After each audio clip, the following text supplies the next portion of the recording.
లేడీస్కే గాను జెంట్స్కే ఉందమ్మా. మాకు చాలా ఇబ్బంది. మరి లేడీస్కి ఎక్కినా కానీ మొత్తం దింపేసి సీట్లో కూకున్నా కానీ గల్లబట్టలేదు, మరీ కూకోబెడుతున్నారు. డ్రైవర్ కాబట్టి ఉంచుతున్నారు కానీ జెంట్స్ లేదా లేడీస్ వదిలేటట్టున్నారు. అంత దారుణంగా ఉంది ఇప్పుడు రేవంత్ రెడ్డి వచ్చాక. మరీ దారుణంగా ఉంది. మాకు చాలా ఇబ్బంది అవుతుంది జర్నీకి పోవాలంటే. లేదా ఇక బస్సు కాదు ట్రైన్కో దేనికో ఇబ్బంది పోవాల్సింది. మొత్తం అసలు ఏం అమలు చేసిండు రేవంత్ రెడ్డి? మనకి 6 అమలు తెచ్చిండు. ఏం చేసిండు? ఒక బస్సు ఫ్రీ తప్ప ఏమీ లేదు. గ్యాస్ ఇస్తున్నాడో లేదు. మహిళకి 2400 అన్నాడు, 2500 అది లేదు. ఇంకేం ముందు ఒక రైతు బంధు అన్నాడు, ఆ రైతు బంధు రావట్లేదు. చాలా పింఛన్ అన్నాడు 4000 మిస్ 2000 4000 చేస్తున్నాడు, ఆ 4000 రాలేదు, 2000. దేనికి మాకు ఉపయోగం? ఆయన ఎక్కిన వల్ల ఏమీ లేదమ్మా, వేస్ట్ అసలు. ఓటీసారి ఏం కూడా మా కేసీఆర్ ఉన్నప్పుడు మంచిగా జరిగింది. మా కేసీఆర్ రైతు బంధు వేసిండు, పింఛను కరెక్ట్గా నెల ఇచ్చిండు ముసలోళ్ళకి. బస్సు ఫ్రీ పెట్టలేదు, ఏం పెట్టలేదు కానీ మంచిగా చేసిండు మాకు. 24 గంటల కరెంటు రైతులకి, ఇప్పుడు 12 గంటలే. మాకు అలా చాలా ఇబ్బంది. కేసీఆర్ వాళ్ళు మాకు బెనిఫిట్. పక్క మా కేసీఆర్ వస్తే బాగుంటుంది. రేవంత్ రెడ్డి ఈసారి ఓట్లు పడవు ఆయన. లేదు, ఆయన సేవలు కొట్టినా కానీ 10 ఏళ్ళు కాదు అసలు. ఇంకా 2 సంవత్సరాల్లో పదవి దిగిపోద్ది ఆయన.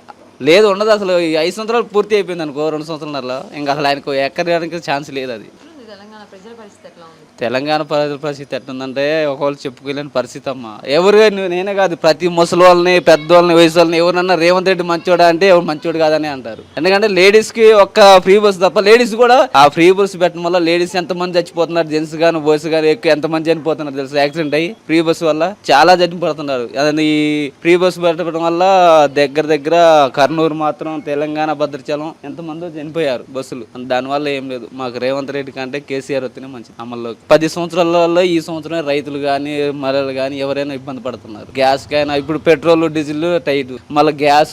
ఏదో యుద్ధాలు జరుగుతున్నాయని ఇక్కడ మా యుద్ధాలు మా కడుపు మార్చుకుంటాను. ఇప్పుడు ఉన్నోళ్ళంటే ఏదో ఒకటి చేసుకుంటారు, లేని వాళ్ళ పరిస్థితి పేదోళ్ళు ఏమైనా తెచ్చుకుంటారమ్మా. రేషన్ కార్డు ఇప్పుడు బుక్కులు కానీ లేకపోతే మన మందు కట్టలు కానీ టీవీలు కానీ. ఇప్పుడు చదువు రాదు ముసలి వాళ్ళకి, ఓటు కావాలా లేకపోతే ఆధార్ కార్డు కావాలా, వాళ్ళు బుక్ చేయలేతారా? ముసలి చేతగానోళ్ళు ఊరియా కట్టలు కానీ సిమెంట్ కట్టలు కానీ ఏమైనా బుక్ చేసుకోలేతారా?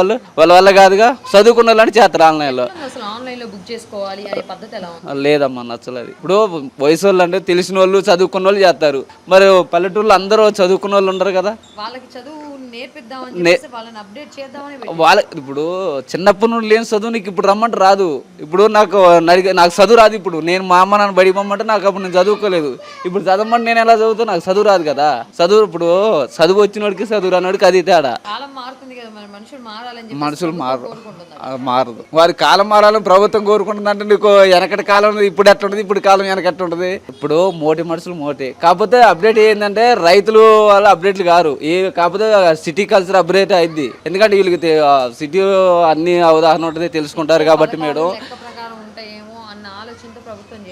లేదమ్మా, ఆయన చేయటం వల్లే కానీ ఏమీ బెనిఫిట్ అయితే మనకి లేదు అసలు. ఆయన చేసినా చేయకపోయినా ఈ ఒక రైతు బంధు లేదు, పింఛన్ లేదు, ఆధార్ కార్డులు మళ్ళీ కొత్త ఆధార్ కార్డులు పెట్టిండు, రేషన్ కార్డులు పెట్టిండు, ఏమీ రావట్లే. కేసీఆర్ నెంబర్ 1. కేసీఆర్ పక్క త్వరగొడి చెప్తున్నా. ఎక్కడికి పోమని చెప్పినా చెబుతున్నాను కేసీఆర్ పక్క ఈసారి. నేను చెప్తున్నాను, మాది తెలంగాణ, ఆంధ్ర కాదు, మాది తెలంగాణ. కేసీఆర్ పక్క ఈసారి. కేసీఆర్ ని వాళ్ళ బిడ్డ కొత్త పార్టీ పెట్టింది. టీఆర్ఎస్ పార్టీ ఆవిర్భవించి కేసీఆర్ ఒక మరమనిషి అని చెప్పాను. ఇగో మన ఒక తల్లి కడుపులు పుట్టిన అమ్మ నాన్నలకి బిడ్డలకి తలనాదమ్ములకే పడట్ల. అది ఇప్పుడు విరోధం. వాళ్ళు ఇప్పుడు జగన్ ఉన్నాడు, జగన్ చెల్లెకి పడుతుంది, జగన్ చెల్లెకి పడుతుందా? ఏదో గుండాందరూ ఏదో అని తిట్టేసింది. కాకపోతే వాళ్ళ రాజకీయంలో ఎన్నో ఉంటాయి.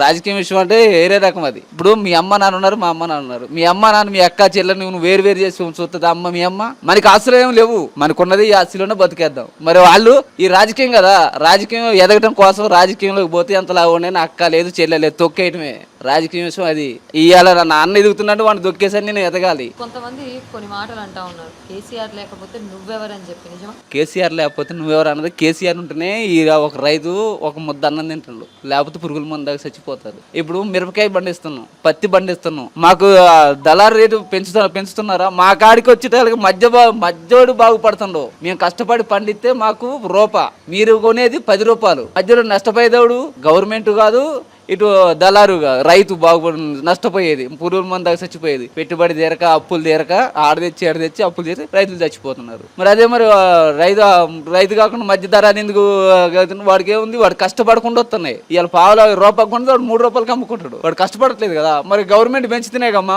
మాలాంటి పేదలు బతికేది, పెంచితేనే కదమ్మా. రైతు భరోసా విషయం కానీ లేదంటే రైతు రుణమాఫీ విషయంలో కానీ రైతుకు ఏమాత్రం కూడా కాంగ్రెస్ ప్రభుత్వం పట్టించుకోవడం లేదని చెప్పేసి పదే పట్టించుకోవట్లేదమ్మా.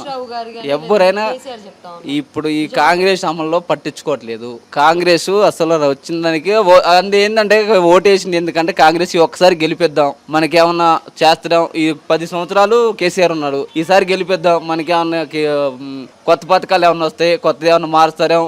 రైతు బంధు అన్నాడు, వాళ్ళు ఇప్పుడు ఇంద్రం మిల్లు అన్నాడు, అదొక్కటే ఇచ్చాడు. ఇంద్రం మిల్లు లేకపోతే కాలనీలు ఇచ్చాడు, అదివరకు ఆయన కేసీఆర్ కూడా ఇచ్చారు.